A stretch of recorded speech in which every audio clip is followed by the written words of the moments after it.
Un chiste de valientes primero. Dice que un señor venía del extranjero y aquí en el aeropuerto le preguntan algo de valor. En aduanas preguntan eso, ¿no? Si traes cosas de valor, dicen, ¿algo de valor? No, yo siempre he sido un cobarde. Y para cumplir su misión, necesitó mucha valentía. Y esa valentía no nos viene simplemente porque yo lo quiero. Esa valentía nos viene del Espíritu Santo.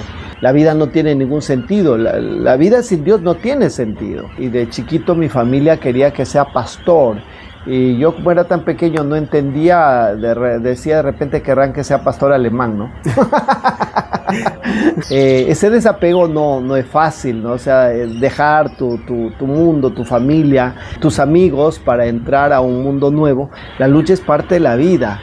Desde el primer momento que te engendraron tus padres, tú cuando eras apenas un esperma luchabas, ¿no? Y los demás espermas también luchaban.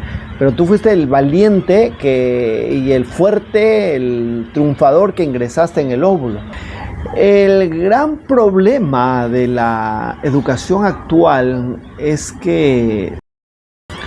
Hola, ¿qué tal? ¿Cómo están? Soy el padre Walter Malca, fundador de los Misioneros Alfonsianos, sacerdote peruano, escritor, conferencista, humorista. Y ahora estoy en un superproyecto que se titula Valientes. Un día estuve celebrando misa, concelebrando, ¿no? El padre Pedro Antonio Lima, que es vicario de la vida religiosa y de la juventud en la diosa del Callao, había ido a la parroquia San Pedro el Pescador a celebrar una misa por el aniversario de los jóvenes, de la pastoral juvenil. Y entonces él ahí contó un poquito de su historia, que cuando él decide ser sacerdote, ingresar al seminario, su padre se molestó mucho y no le habló durante 10 años.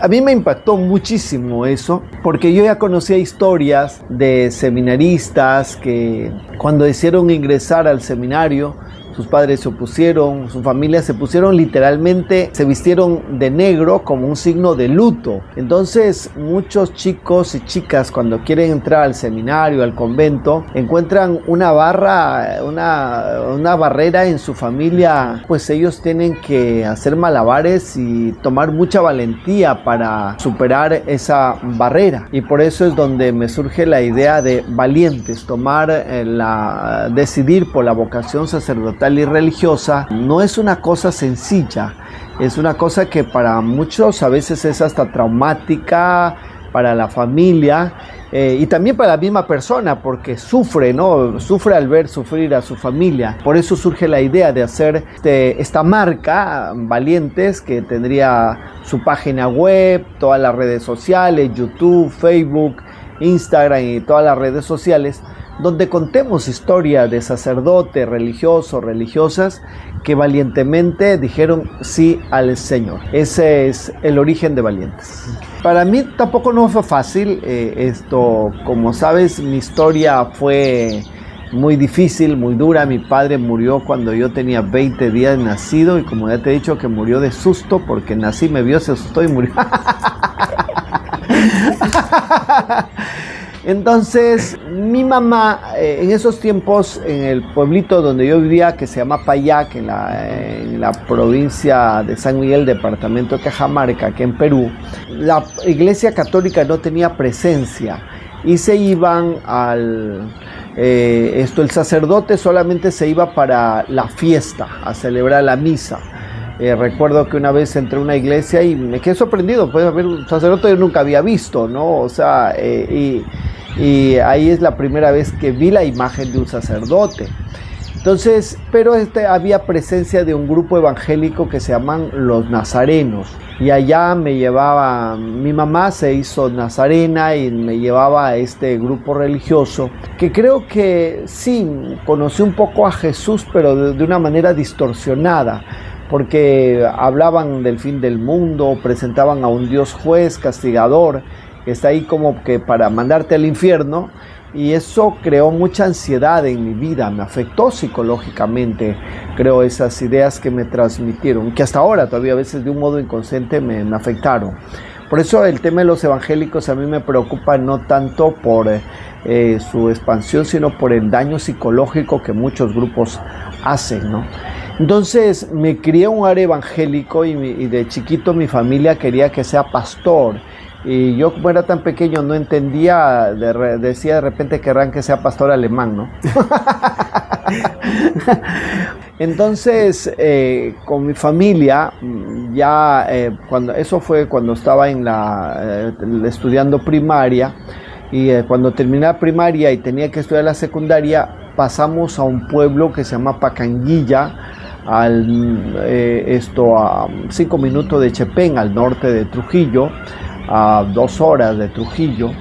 Entonces, de allí me di cuenta que había muchos grupos evangélicos y además estaba la iglesia católica. Y yo me pregunto, ¿cuál es la iglesia verdadera? Y es ahí donde entré en una crisis de fe, porque me conocí con unos amigos ateos, materialistas, que no creían en Dios. Entonces su forma de pensar me cuestionó sobre la existencia de Dios. Tuve una etapa de ateísmo, algunos me dicen, no, son cosas de la adolescencia, pero para mí fue algo tan real, porque lo viví. Nunca intenté, pero sí me pasaron por la cabeza ideas de terminar con mi vida. ¿Para qué seguir viviendo si la vida no tiene ningún sentido? La vida sin Dios no tiene sentido. De tanta angustia fui a misa, entonces sentí una paz que empezó a transformar mi vida. Conocí al párroco, en ese tiempo el párroco de la parroquia San Sebastián en Chepén, el padre Fernando Rojas Morey, un hombre, un profeta en nuestros tiempos, muy comprometido con las causas sociales, cercano a los jóvenes, y su testimonio me impactó, y le dije que, bueno, me di cuenta que era una persona feliz, plena, a pesar de su edad, yo siendo tan joven, tan infeliz. Entonces digo, bueno, ¿por qué ese hombre es feliz? Y me di cuenta que él era feliz porque tenía a Dios en su corazón. Entonces le dije que quería ser sacerdote como él, y así empezó mi historia. Me presentó al obispo de Trujillo, con quien tuvimos en esos tiempos Monseñor Prado Pérez Rosas, con quien tuvimos una entrevista. Era el año 92, y entonces con él tuve medio año de entrevista por lo menos, y al finalizar el año me dice, Walter, creo que tienes vocación, pero tienes que esperarte un año más, porque los chicos que van a ingresar este año, ellos tienen un proceso de 2 años y tú estás empezando. Entonces, como yo quería ingresar para el año 93, regresé triste a Chepén, y el padre Fernando, al verme, me dice, ¿por qué estás triste? Pues le conté. Y entonces me dijo que allí en la parroquia había unos padres redentoristas. Yo no sabía ni qué es eso de redentorista ni de diocesano. Hay 2 padres redentoristas, ¿por qué no te vas con ellos? Entonces le dije, ya, yo no sabía ni qué les habló, y yo hablé. Entonces me dieron una cita, hablamos, y ellos me dijeron, ven mañana, porque esa noche hablaron se comunicaron con Trujillo, con el provincial. El día siguiente me voy y me dije, ya tiene que estar el fin de semana en Trujillo. Y así empezó mi historia vocacional, pero no fue fácil en el sentido porque tenía que desprenderme de mi familia, que eran evangélicos. Y para ese tiempo estaba viviendo con una tía que ella sí era católica, y también mis amigos. O sea, el desarraigo no es fácil, ¿no? Recuerdo que me llevó al seminario el padre Fernando, y algunos amigos me acompañaron, ¿no? Y iban llorando en el carro, y como ya uno se va a morir, ¿no? O sea, ese desapego no es fácil, ¿no? O sea, dejar tu mundo, tu familia, tus amigos para entrar a un mundo nuevo, pero tenemos que hacer eso, ¿no? Ese desarraigo necesario, siempre la vida nos pide eso. Entonces, esa fue mi historia de cómo ingresé al seminario. Valientes. Esto te cuento de un chiste de valientes primero. Dice que un señor venía del extranjero, y aquí en el aeropuerto le preguntan algo de valor. En aduanas preguntan eso, ¿no? Si traes cosas de valor, dicen, ¿algo de valor? No, yo siempre he sido un cobarde. Yo siempre he sido un cobarde. Valientes precisamente tiene que ver con esto, con esa decisión valiente para dejar lo que tienes, enfrentarte a estas barreras, como el caso del padre Lima, y luego decidir sí, como el sí de María. A veces podemos leer la Biblia y creer que todo fue fácil, ya, sí, yo voy a ser, no, ella también me imagino que tuvo una revolución interior para decir su sí, porque implicaba mucho, una chiquilla, jovencita, entonces el ángel le hace una enorme propuesta, ser la madre del Salvador. ¿Cómo decirle a José, cómo decirle a su familia, en esa cultura machista, le podrían maltratar a su familia? Oye, ¿qué te pasó? ¿Qué le van a creer? Pero ella confió en los planes de Dios. Ella dijo, yo soy la esclava del Señor, que se haga en mí según tu palabra. Pues confió, pero tuvo mucha valentía para decir sí. Luego el Señor se encargó, pues cuando llega su prima Santa Isabel, y Isabel le dice, ¿de cuándo aquí la madre de mi Señor que venga a visitarme? Se quedó sorprendida porque ni su pancita estaba grande, no, apenas no se notaba. Entonces, ¿cómo Isabel supo que era la madre del Señor? Entonces ya el Señor había estado obrando en esta mujer. La primera valiente fue María. De hecho, Jesús dijo, en la vida ustedes van a tener luchas, le dijo a sus apóstoles. En la vida en el mundo van a tener luchas. Pero recuerden, yo he vencido al mundo. O sea, el Señor ya había advertido que en el mundo vamos a tener luchas. La lucha es parte de la vida. Desde el primer momento que te engendraron tus padres, tú cuando eras apenas un esperma luchabas, ¿no? Y los demás espermas también luchaban.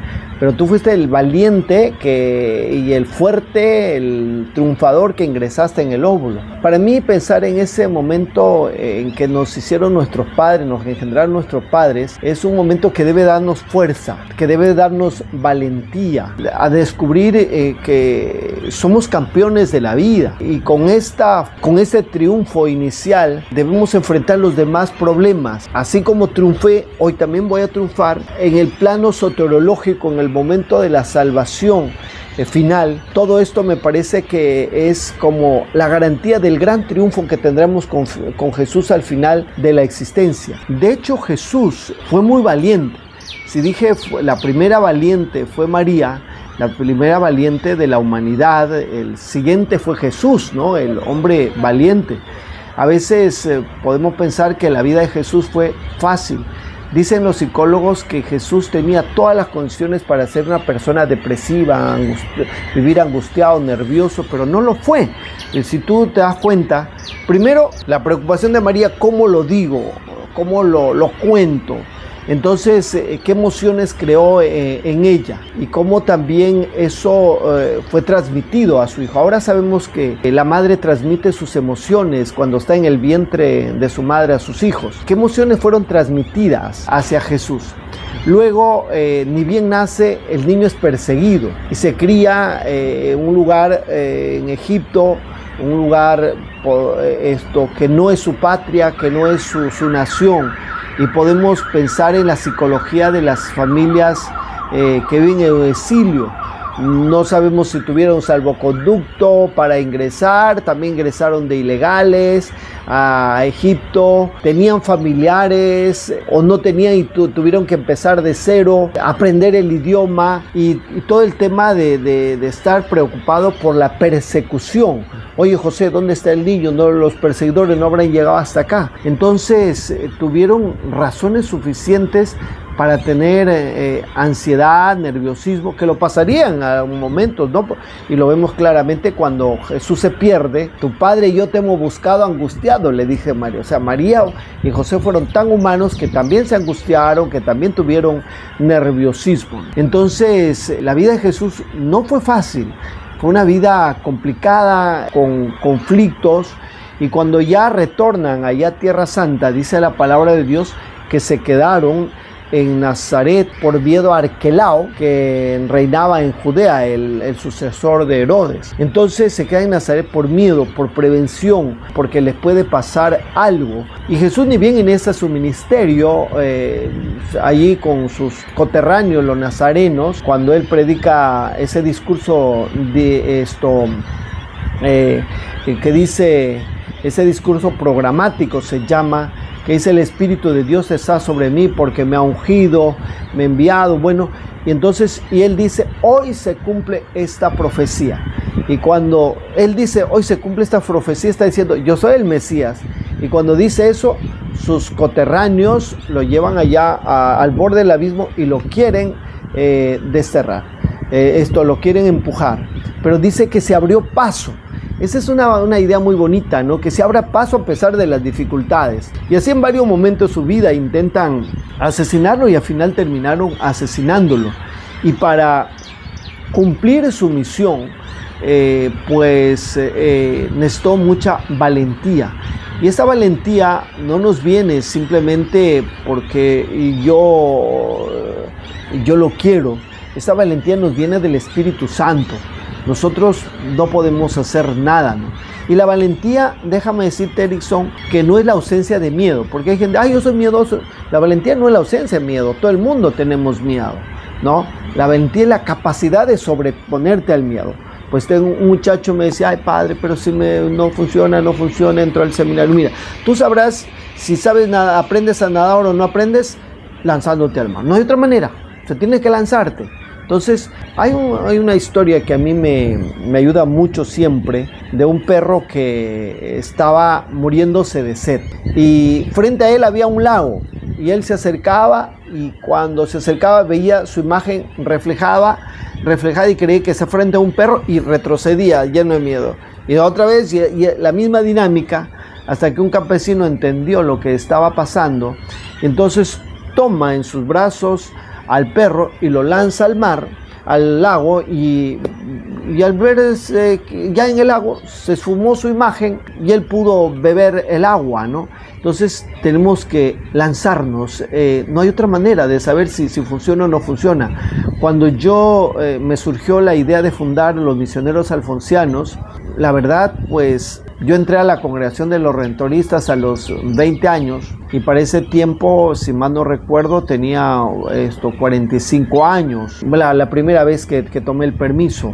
Después ya creo que tenía 50 cuando ya decido todo el tema de la fundación. Entonces, oye, he vivido como 25, 30 años al amparo de la congregación. Entré chiquillo. Y yo, te confieso, he sido fiel a mi voto de pobreza. Mensualmente yo rendía cuentas, y empezaba de cero. Y cuando decido esto, yo no tenía recursos. Cuando yo salgo, lo único que salía era con el dinero que me habían dado para mis vacaciones, ¿no? Los redentoristas. Entonces, y no estoy ni molesto ni fastidiado, ¿no? Porque podrían haberme dado más, ¿no? La congregación. Pero fue para mí una magnífica experiencia para tomar y ver, más que tomar, ver la providencia de Dios. Desde ese tiempo no me faltó nada. He tenido para vivir dignamente, ¿no? Los primeros años que pedí permiso y luego ya con la comunidad, con los chicos, hemos pasado por momentos difíciles, ¿no? Pero nunca nos ha faltado nada. Hemos tenido para vivir dignamente. Para mí, mi salmo bandera, como para muchos, es lo que el Salmo 23, el Señor es mi pastor, nada me faltará. Y sí, en realidad no nos ha faltado nada, hemos tenido lo suficiente, pero tomar esa decisión de salir, me he sentido como Abraham, donde le dijo Dios: deja tu patria, tu parentela, vete a la tierra que yo te indicaré. El Señor no le dio un mapa, ni le dice a dónde va a ir. Simplemente dice: vete a la tierra que yo te indicaré. Entonces, Abraham no fue fácil también dejar ese fue otro valiente también, ¿no? No fue fácil dejar a sus 75 años su patria, su familia, pero obedeció a la voz de Dios y lo convirtió en el padre de la fe, ¿no? Y hasta ahora lo recordamos a Abraham. Entonces, tomar decisiones no son fáciles. Tampoco hay que ser ingenuos, ¿no? Me parece que hay que ser sabios, inteligentes. En la iglesia hay un concepto, y más que concepto, una bonita experiencia que se llama el discernimiento espiritual, ¿no? Tampoco se trata, como te digo, hacer una intuición loca y ya, hay que discernir qué quiere Dios. Una vez que tienes las señales, ¿no? Has reflexionado, ya pues luego te decides, ¿no? Te decides. Entonces sí, la fundación, para fundar, tuve que tener, sí, valentía, que no viene de mí. Estoy consciente que viene del Espíritu Santo, porque como decía, dejar mi seguridad, llegaba a la casa redentorista, pues ahí ya tienes, primero tienes una congregación internacional que te respalda. Segundo, tienes el alimento, tienes la ropa, la señora que limpia, la señora que lava la ropa, entonces el seguro social, todo lo tienes ahí garantizado, ¿no? Y tomar esta decisión de salir y afrontar la vida por ti solo, pero con la ayuda de Dios, no es fácil, pero Dios nos va dando señales de que Él está a nuestro lado. Como te digo, no me ha faltado nada, se ha manifestado grandemente conmigo. He sentido mucho el apoyo de muchas amistades de quienes estoy agradecido, pero es Dios que lo puso en mi camino a estas personas.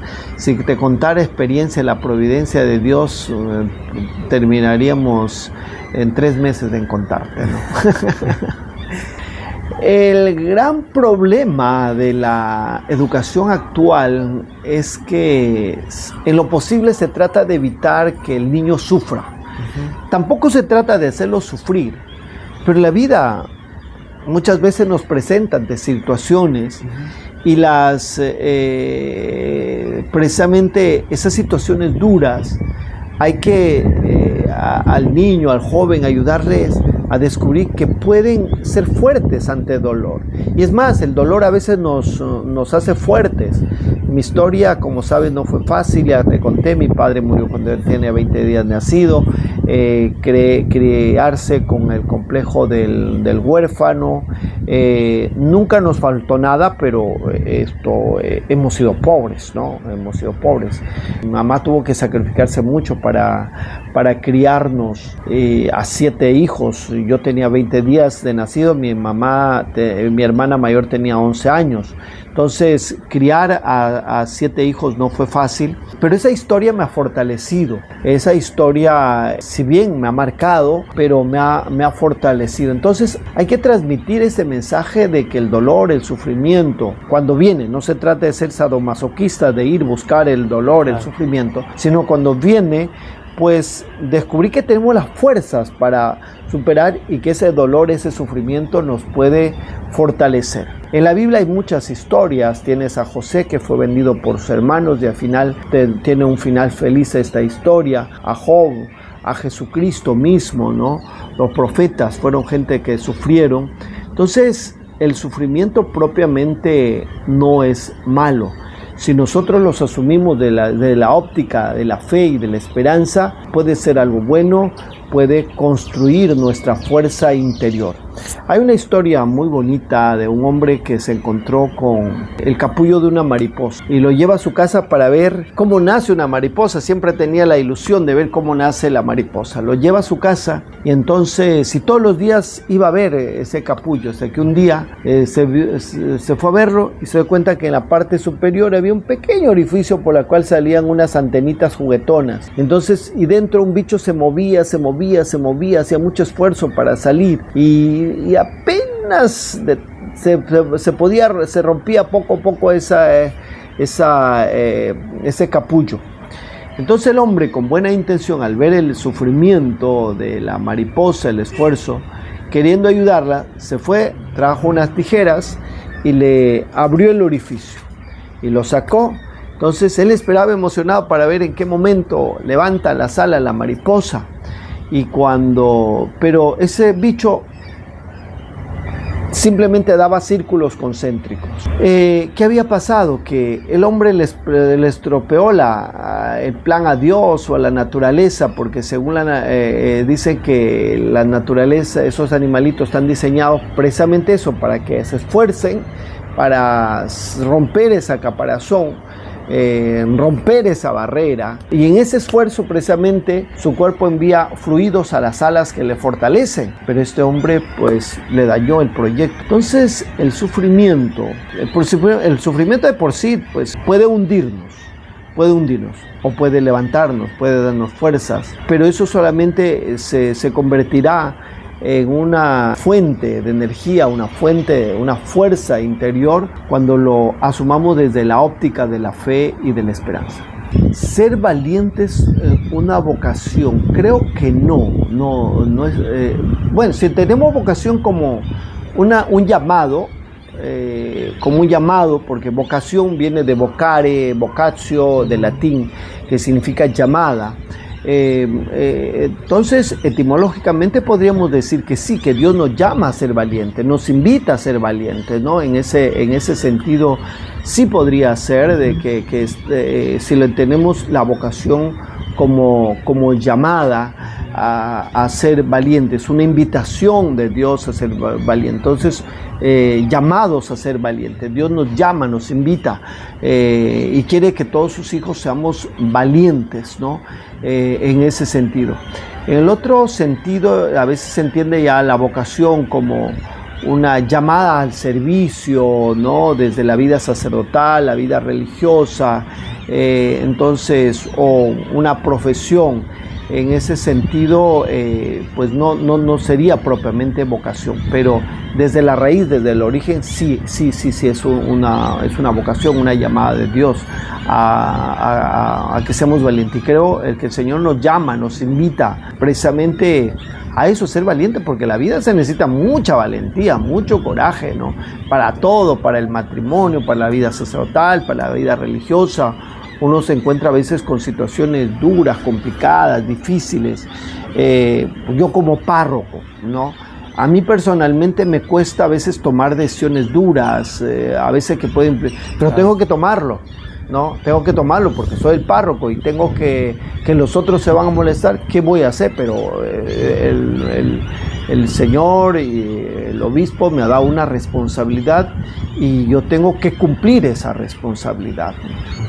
Tú has usado la palabra construcción, ¿no? Y sí, la valentía la valentía está muy asociado con otro concepto, otra realidad, que es la fortaleza interior. Y la fortaleza interior se va construyendo. En cualquier momento de nuestra vida podemos empezar ese proceso de construcción, pero si uno lo hace desde niño, desde pequeño, entonces una persona puede ser muy valiente si lo va construyendo, pero tener ciertos cuidados. Porque una vez vi una película cómica de un padre que por hacer valiente a su hijo a lo mejor lo llamaba al cementerio o le ponía una tarántula en su cuerpo o lo arrojaba para hacer los clavados, ¿no? Porque esta película era de México. No se trata tampoco de exponerlo al niño, ¿no? Sino yo digo que la valentía se construye cuando se presentan las dificultades, son inevitables. Entonces yo como vivo esta dificultad y con mi enseñanza también le enseño al niño, oye, sí, nos duele, pero ya vamos a superar. Con mi ejemplo, a lo mejor con las historias, no se trata de evitarles que la persona sufra, me parece, no se trata. Por ejemplo, murió un ser querido. Antes se velaba, había las velaciones allí, la casa, participaba la familia, estábamos los niños y todo, y veíamos la muerte como algo natural. Pero ahora se muere un ser querido, lo llevamos al velatorio, no lo llevamos al niño porque no se va a asustar y todo.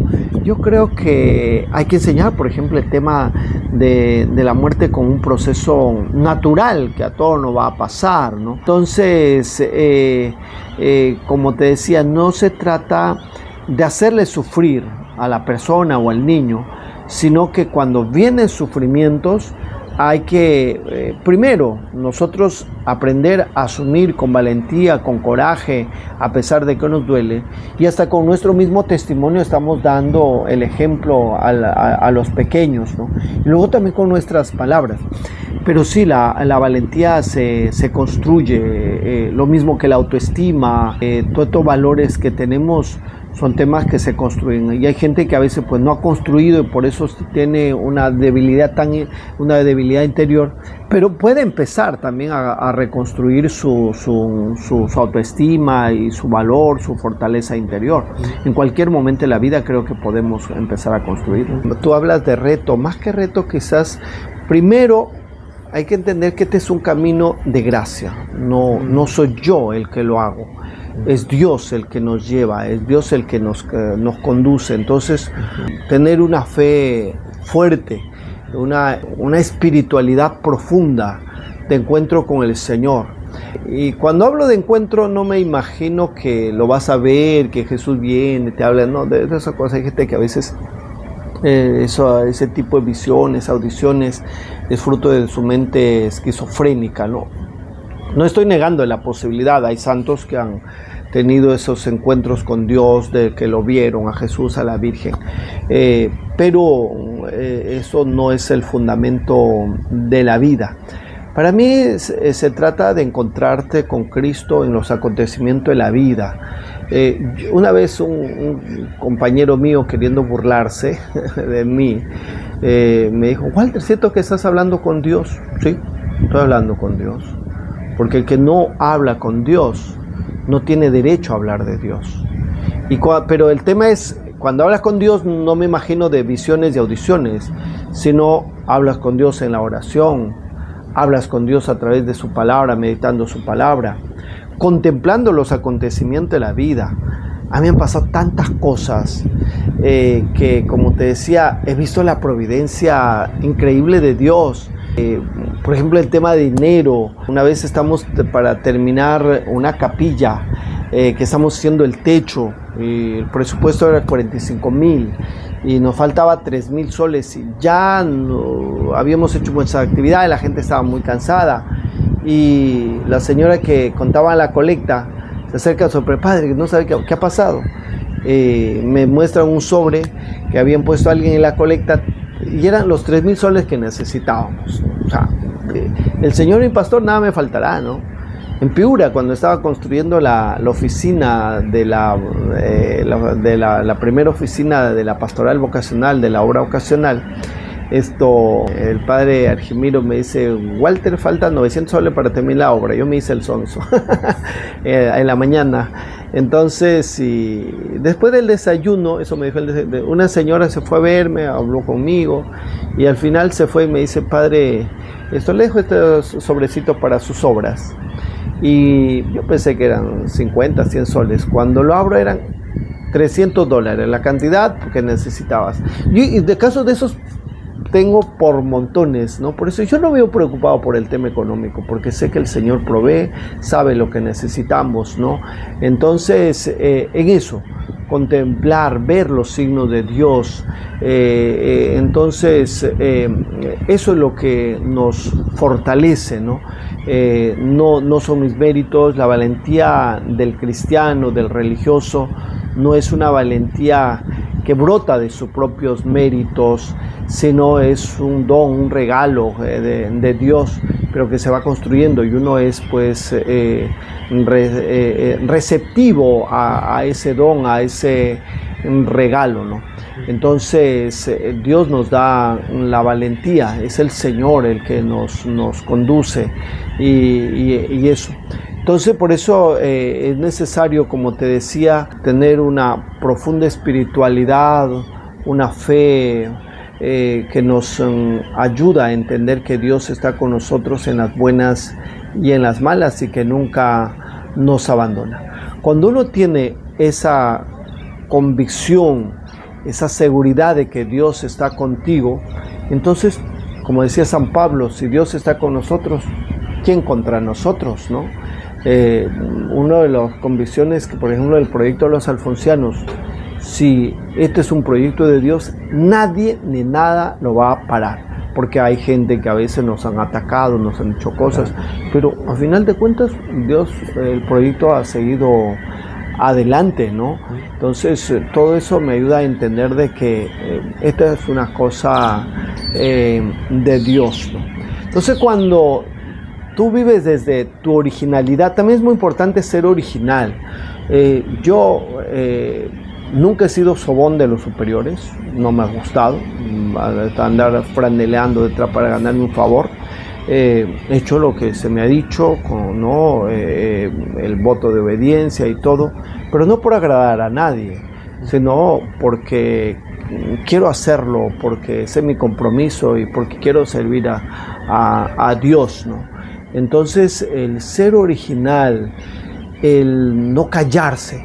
Yo soy una persona que cuando veo una cosa y no me gusta, aunque sea el superior, lo digo con mucho respeto, pero le digo, no estoy de acuerdo. Y si sobre eso lo que te he dicho, pues me dice, por voto de obediencia, lo hago.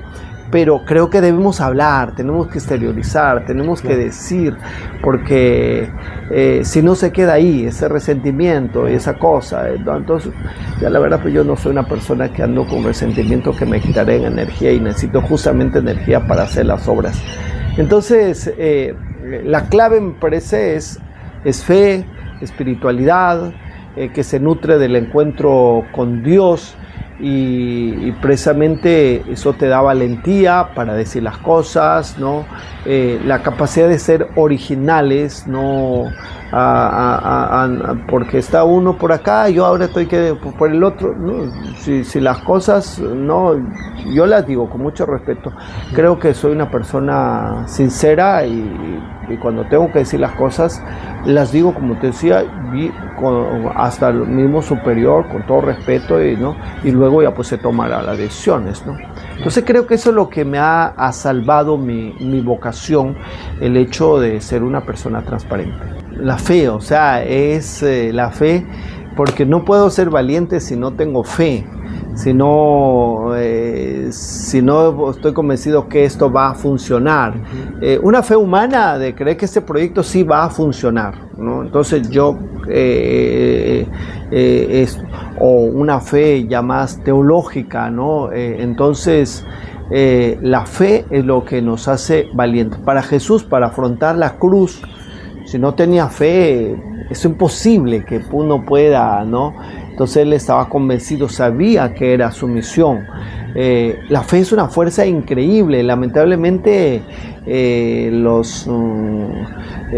Ministerio de Educación no le da importancia al tema de religión. Yo a los profesores de religión siempre les digo, ustedes convénzanse, aunque no lo crean los demás, pero que ustedes están dando el mejor curso, porque están dando lo mejor, están dando fe, están dando esperanza, están transmitiendo valores, ¿no? Eso es lo que necesita la sociedad.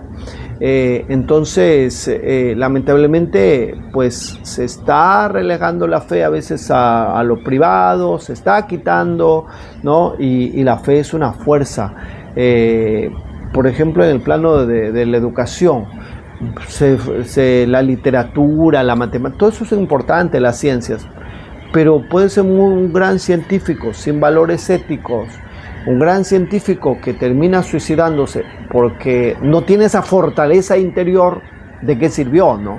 Entonces por eso la fe te da esa fortaleza interior.